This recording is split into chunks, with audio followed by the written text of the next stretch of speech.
அடங்கியிரு. ஏற்ற காலத்திலே தேவன் உங்களை உயர்த்தும்படிக்கு அவருடைய பலத்த கைக்குள் அடங்கியிருங்கள்.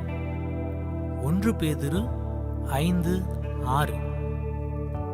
என் பாதத்தில் அமர்ந்திரு, நான் செய்யும் வரை அடங்கியிரு. காலங்கள் தாமதித்தாலும் காத்திரு, சூழ்நிலைகள் மாறினாலும் பொறுத்திரு. மனிதர்கள் உன்னை மறந்தாலும் சகித்திரு.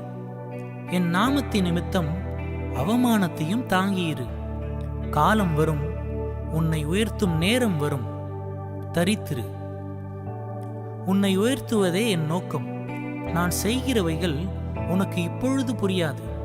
ஒவ்வொருவராக அழித்து தன் சகோதரர்களை அடிமைத்தனத்திலிருந்து விடுவிக்கலாம் என்பது மோசேயின் எண்ணம். ஆனால் அவனை தேசத்தை விட்டே துரத்திவிட்டு மீண்டும் ஆயத்தப்படுத்தி அழைத்து வந்து அற்புதமாய் விடுவிக்க வேண்டும் என்பது என் எண்ணம். சபையை அழிக்க தான் தமஸ்குவிற்கு போகிறோம் என்பது சவுல் நினைத்தது. ஆனால் என் சபையை கட்டத்தான் தமஸ்குவிற்கு வருகிறான் என்பது என் தீர்மானம்.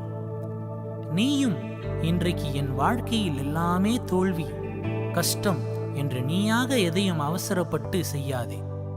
ஏற்ற சமயத்தில் நான் உன்னை உயர்த்தும்படிக்கு நீ என் பலத்த கரத்திற்குள் அடங்கியிரு. ஜெபம். பரிசுத்த பிதாவே, ஏற்ற சமயத்தில் உயர்த்தும் உம் கரங்களுக்குள் அடங்கியிருக்க கிருபை தாரும். இயேசுவின் நாமத்தில் ஜெபிக்கிறேன். ஆமென்.